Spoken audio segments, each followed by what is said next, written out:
Break के बाद चलिए आगे बढ़ रहे हैं। इस वक्त की सबसे बड़ी खबर नंदीग्राम से, जहां पर शुभेंदु अधिकारी के काफिले पर हमला हुआ है। मीडिया की टीम पर भी हमला किया गया है। टीएमसी के 200 समर्थक वहां पर पहुंचे हुए थे और उन्होंने शुभेंदु अधिकारी के काफिले पर हमला किया। ये इस वक्त की सबसे बड़ी खबर और सबसे बड़ी जानकारी।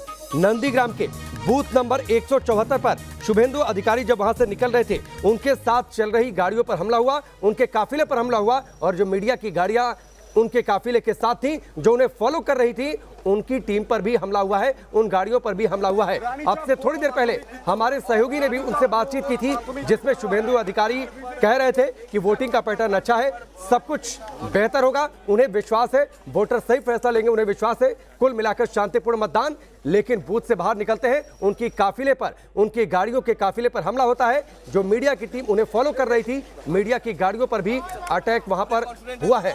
ये इस वक्त की बड़ी खबर है।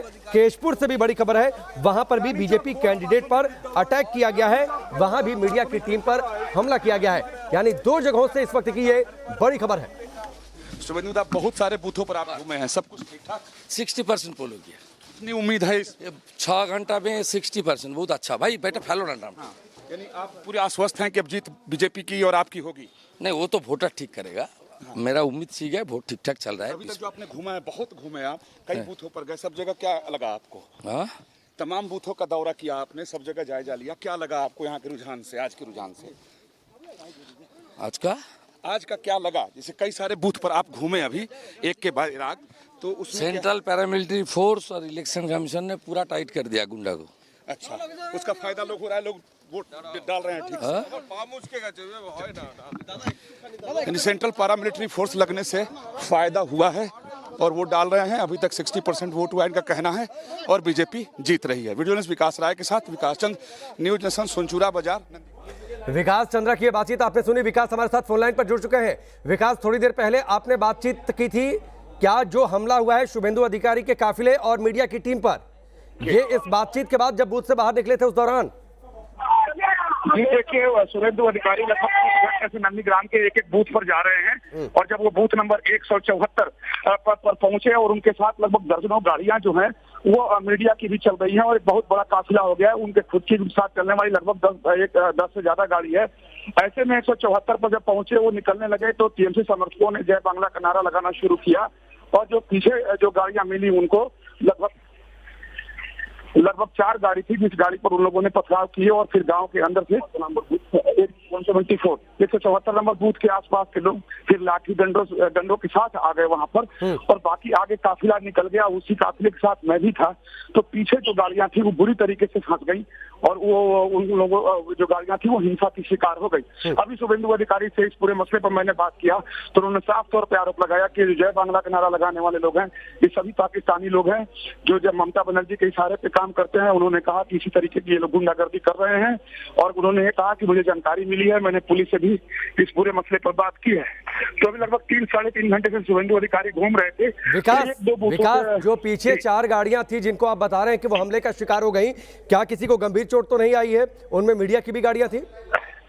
जी, जो चारों गाड़ी पीछे थी वो सभी मीडिया की ही गाड़ी थी, क्योंकि जो सबसे ज्यादा गाड़ी शुभेंदु अधिकारी के साथ काफिले में चल रही है वो मीडिया की ही गाड़ी है और वो सारी गाड़ियां जब आगे निकल गई तो उन जो पीछे 4 गाड़ियां छूट गई थी उन गाड़ियों को उन लोगों ने निशाना बनाया है और वो लोग गाली देते हुए सभी मीडिया कर्मियों को गाली दे रहे थे कि सभी बिकाऊ मीडिया है और ये लोग बीजेपी को जिताना चाहते हैं। तो इस तरीके की बात कर रहे थे और जय बांग्ला के नारे लगा रहे थे और भी जो टीएमसी के नारे हैं उसको लगा रहे थे। ये तो गनीमत है कि बाकी काफिला आगे निकल गया, लेकिन गाँव की तरफ अंदर सिर्फ काफी संख्या में लोग लोहे के रॉड और लाठियों के साथ दौड़ते हुए आ रहे थे। लेकिन शुभेंदु अधिकारी जिस तक 2-2 मिनट सब जगह रुक रहे हैं वो रुके, उनका काफिला चला तो हम लोग भी उनके काफिले में आगे बढ़ गए। लेकिन जो पीछे गाड़ियां थी वो 4 गाड़ियां और बूथ नंबर 174 के पास अभी भी फंसी हुई है। शुभेंदु अधिकारी एक जगह रुक करके पुलिस से बात कर रहे हैं, पुलिस को वहां भिजवाने की वो कोशिश कर रहे हैं कि जो मीडिया की गाड़ी फंसी है, जो हमला हुआ है, तो किसी तरीके से जो मीडिया कर्मी है उन्हें बचाया जाए। यानी दूसरे शब्दों में से ये कहा जा सकता है कि शुभेंदु अधिकारी के काफिले पर यह बुलाया, क्योंकि जो मीडिया की गाड़ी चल रही है तो उस काफिले का हिस्सा ही है। तो कह सकते हैं कि ये एक तरीके से शुभेंदु अधिकारी के काफिले, निश्चित तौर पर शुभेंदु अधिकारी के काफिले पर हमला हुआ जिसमें मीडिया की गाड़ियां भी फंस गई, उन पर भी अटैक किया गया है। सारे मेहमान बने हुए हैं।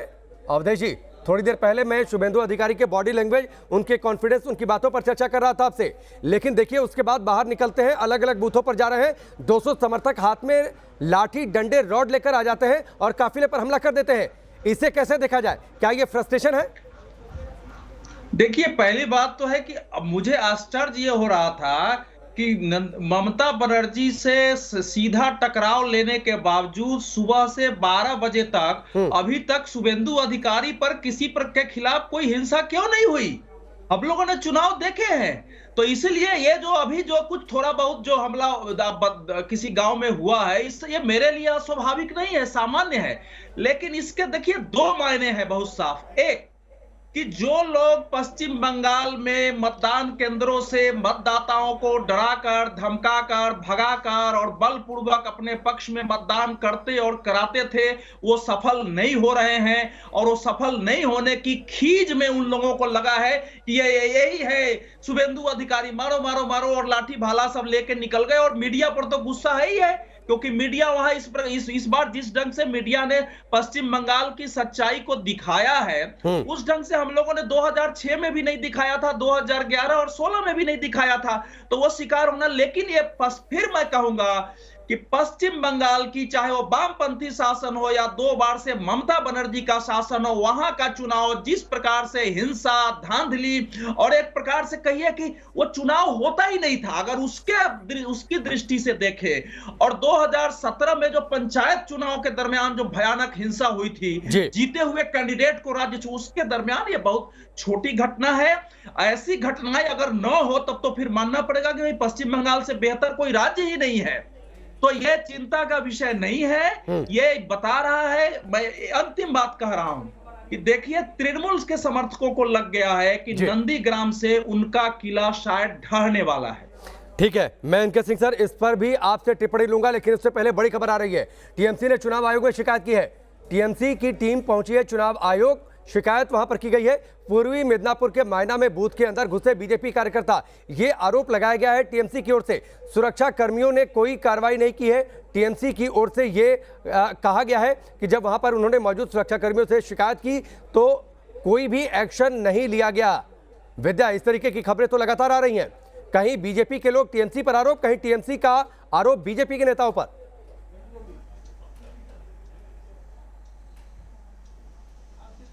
और अब जबकि चुनाव हो रहे हैं, वोट के लिए लोग पहुंच रहे हैं पोलिंग बूथ्स में, तो ये जो प्रक्रिया है उस प्रक्रिया से अलग हटकर अब दूसरे रास्ते पर कैसे पॉलिटिकल बैटिंग की जाए, कैसे पॉलिटिकल बॉलिंग की जाए, वो तमाम पार्टियां कर रही हैं। लेकिन एक बात यह है कि देखिए पश्चिम बंगाल में जो क्राइम की बात कर रहे थे, जो हमले की बात कर रहे थे, पश्चिम बंगाल में इतना घुमा हूं, पश्चिम बंगाल के तमाम आंकड़े और डाटा भी मैंने खूब खंगाले हैं, तो मैंने एक चीज जरूर देखा है इसमें राकेश कि पश्चिम बंगाल में दूसरे तरह का क्राइम बहुत कम है। लेकिन जब भी पॉलिटिकल बातें होती है, पॉलिटिकल कोई प्रक्रिया यहाँ पर हो रही होती है, तो तब यहाँ पर लोग जो है पॉलिटिकल क्राइम बहुत ज्यादा, बहुत तेजी से करते हैं, बहुत आक्रामक नजर आएंगे, तुरंत वो गुस्सा होंगे, तुरंत वो किसी हद तक चले जाएंगे। और उसी की तस्वीर हम देख रहे हैं। आज हम ये सोच रहे थे कि सब कुछ शांतिपूर्ण तरीके से हो रहा है, लेकिन देखिए शुभेंदु अधिकारी के काफिले पर हमला कर दिया गया, जैसा कि आप दिखा रहे हैं, हम बता रहे हैं अपने दर्शकों को। लेकिन साउथ 24 परगना जहां काफी संवेदनशील ये इलाका माना जाता है, इस तरफ की अगर हम बात करें राकेश, तो यहां पर शांति है। देखिए यहां पर शांति होने की एक बड़ी वजह यह है कि ये जंग का वो अखाड़ा नहीं है जो नंदीग्राम बन गया है। नंदीग्राम में आन बान और शान तीनों की लड़ाई हो रही है। नंदीग्राम जिसने जीत लिया, समझिए उसने। ठीक है विद्या, मैं आपको रोकता हूं। शुभेंदु अधिकारी इस वक्त कुछ बोल रहे हैं, सुनते हैं उनको। सामने कुछ नहीं किया, मैं वापस जाने के बाद थोड़ी देर पहले किया। ये आप पूरा देश को जानना चाहिए, पश्चिम बंगाल में जंगल राज चल रहा है। जय श्री राम। तो शुभेंदु अधिकारी को आपने सुना, पश्चिम बंगाल में जंगल राज चल रहा है। जैसे उन्होंने बातचीत खत्म की, जय श्री राम का नारा भी लग गया।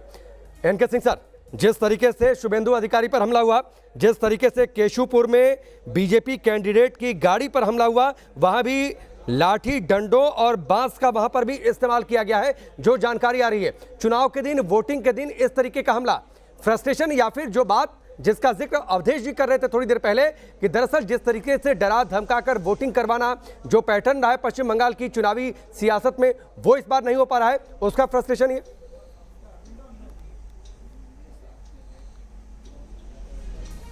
बिल्कुल सही राकेश अवधेश जी सही कह रहे हैं कि जिस तरह सेंट्रल पैरामिलिट्री फोर्सेस गई हैं, मैं देख रहा था कि औसतन एक बूथ पे करीब आधा कंपनी सेंट्रल पैरामिलिट्री फोर्सेस है, जो कि बहुत बड़ा माना जाता है। हर बूथ पे अगर 70-80 लोग हैं, एक कंपनी में करीब 110 होते हैं, तो ये बहुत बड़ी तादाद है। 2200 लोग इस समय 22 कंपनियां वहां पे हैं, तो एक बड़ी बात है। मैं इस पे चर्चा करने के पहले एक चीज और बताना चाहता हूं।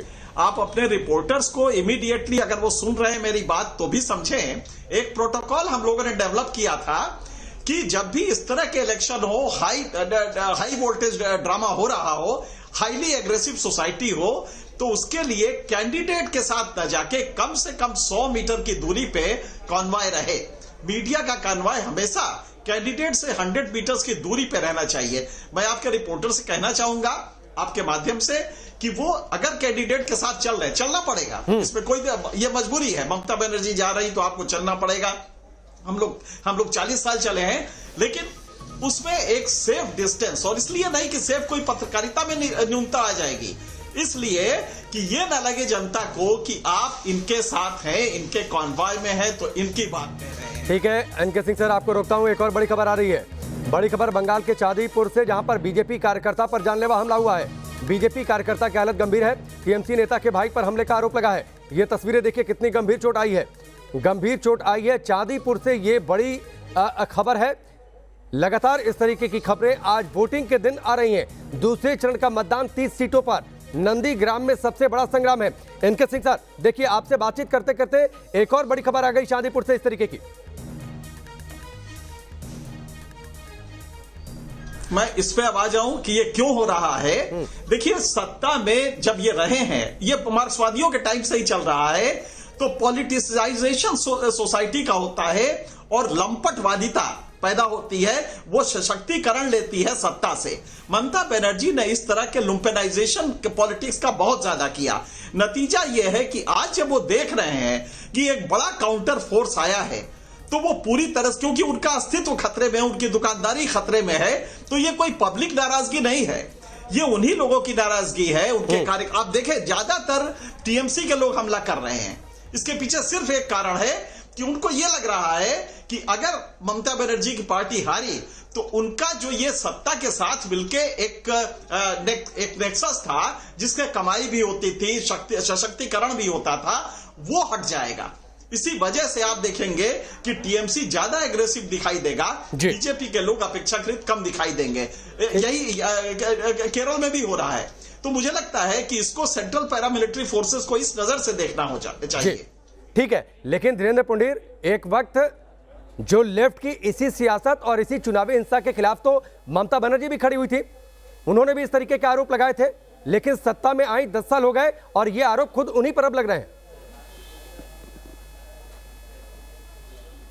देखिए, अगर हम सिर्फ लेफ्ट से उसको कंपेयर करते हैं, तो उन्होंने चुनाव जीतने की मशीनरी में जिस तरह का जो शक्ति का प्रयोग है उसको और ज़्यादा धारदार किया और ज़्यादा ताकतवर किया। 2018 के पंचायत चुनाव अगर हम गौर करते हैं तो लगता है कि जैसे यहाँ उस समय कोई भी लोकतांत्रिक चुनाव नहीं हो रहा था। जिस तरह की हिंसा थी, जिस तरह के तमाम उन पर न पर्चे दाखिल करने दिए गए, न वोटिंग करने दी। और उसके बाद अगर आप देखते हो 2019 के बाद सिर्फ बीजेपी अपनी तरफ से कहती है कि 129 कार्यकर्ताओं के उनकी हत्या हुई है। इसको अगर हम देखते हैं तो टीएमसी ने जिस तरह की एक कल्चर खड़ी कर दी थी, मतलब जो लेफ्ट का एक पूरा सिस्टम था, उसमें और धार दे दी, यानी उसको और ज्यादा क्रूर बनाया और ज्यादा वो बनाया। अगर आप ये देख रहे हैं, आज शिकायतें कर रही है टीएमसी के शिकायत करने का मतलब है सीधे तौर पर कि उनको ये फील हो रहा है, जनता की हीट फील हो रही है, और इसीलिए वो आप देखेंगे उसमें पदाधिकारी शामिल हैं। मतलब सीधे तौर पर अगर हम लोग याद कीजिए, आप सोमेंदु का जो फर्स्ट फेज में जब उसके भाई पर, जो कि सोमेंदु चेयरमैन था उसका और एजेंट था, जब उस पर उसकी गाड़ी को याद कीजिए जब अटैक किया गया था, तोड़ा गया था, उस वक्त भी यही था, क्योंकि वो निशाना बनाने वाले ब्लॉक प्रमुख थे, यानी डायरेक्ट सीधे जुड़े हुए पार्टी से अधिकारी हैं। इसका मतलब है कि वो इस चीज को महसूस कर रहे हैं कि जनता, जो बातें आपने कही धीरेन्द्र, ये बातें बड़ी हैं और इनके मायने क्या होंगे, इस पर भी हम चर्चा करते रहेंगे। और आप बातचीत कह रहे हैं कि जनता की हीट उन्हें समझ में आ रही है, और वाकई अगर जनता की हीट है तो जाहिर सी बात है इसका असर होगा 2 मई को जब नतीजे आएंगे, और इसकी चर्चा अगले 1 महीने तक होगी और 2 तारीख को भी होगी कि क्या ये वाकई हीट का असर कितना रहेगा चुनावी नतीजों पर। बड़ी खबर पश्चिम बंगाल के चुनाव से, बड़ी खबर नंदीग्राम से है, जहां पर शुभेंदु अधिकारी के काफिले पर हमला हुआ है।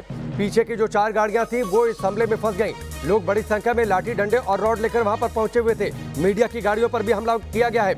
एनके सिंह सर, ब्रेक से पहले धीरेन्द्र पुंडीर इस बात का जिक्र कर रहे थे कि जनता की हीट है जो टीएमसी के लोगों को समझ में आ रही है। इत्तेफाक रखते हैं, आपके हिसाब से कैलकुलेशन क्या और इसका कितना असर 2 मई के दिन? बिल्कुल सही है, बिल्कुल सही है। अगर ये हमले कार्यकर्ता कर रहे हैं, क्योंकि ये कोई पब्लिक का हमला नहीं, कोई आंदोलन नहीं है, ये जन आंदोलन नहीं है जिसको नाराज होकर लोग सड़कों पे आ गए। ये कार्यकर्ता है और ये वो कार्यकर्ता है जिनको पावर की वजह से उनकी दुकानें चलती थी, और ये कार्यकर्ता चूंकि हमला कर रहे हैं तो सिर्फ इसलिए कि उनकी दुकानें बंद हो रही है, ये मैसेज है। मुझे लगता है कि जितना ही ये हमला करेंगे जनता उतना ही ज्यादा सत्ता पक्ष से, टीएमसी से नाराज होगी, और ये इनको इमीडिएटली ममता बनर्जी को अपील करना चाहिए कि इस तरह के लुम्पेनाइजेशन। एनके सिंह सर, मैं आपको रोकता हूं, धीरेन्द्र कुछ कहना चाह रहे हैं। धीरेन्द्र जल्दी। राकेश देखिए, अभी कुछ ही देर में ममता बनर्जी के यहाँ से इस तरह का मैसेज भी आ गया कि अब कुछ ही देर बाद, मतलब लगभग आधा घंटा मीडिया को इसलिए है कि खाना वाना खा सके तो खा सके, उसके बाद वो तुरंत यहाँ से निकलेंगे। और मुझे लगता है कि उस वक्त फिर हम कुछ और रंग भी देखेंगे, क्योंकि वो यहाँ से गोकुलपुर की तरफ जाने का अभी तक की जो जानकारी है, और ये वही हिस्सा है जहाँ की शुभेंदु के लिए जो टीएमसी कार्यकर्ताओं की तरफ से जो शिकायत की गई थी कि वो अंदर उनके पोलिंग एजेंट सुबह नहीं जाने दे रहे थे, यानी ये हिस्सा भी उस तरफ है जहाँ काफी विवाद की बात है। तो अब कुछ ही देर बाद ये चुनाव और हाई वोल्टेज की तरफ बढ़ रहा है, क्योंकि सुबह से अगर आप देख रहे हैं 7 बजे से लगातार शुभेंदु हर एक लेकिन धीरेन्द्र जल्दी से 10 सेकंड में एक कमेंट, थोड़ा देर नहीं हो गई, आधा दिन घर के अंदर रही ममता बनर्जी। देखिए, अभी तक सारी सूचनाओं का इंतजार किया। मुख्यमंत्री होने के नाते उनके पास अपना एक तंत्र जरूर मौजूद है, जो कि हमेशा हर किसी मुख्यमंत्री को होता है, लिहाजा अब असेसमेंट के बाद ही वो निकलना चाह रही हूँ। ठीक है, चलिए धीरेन्द्र, हमसे जुड़ने के लिए, इस बातचीत के लिए आपका बहुत बहुत शुक्रिया।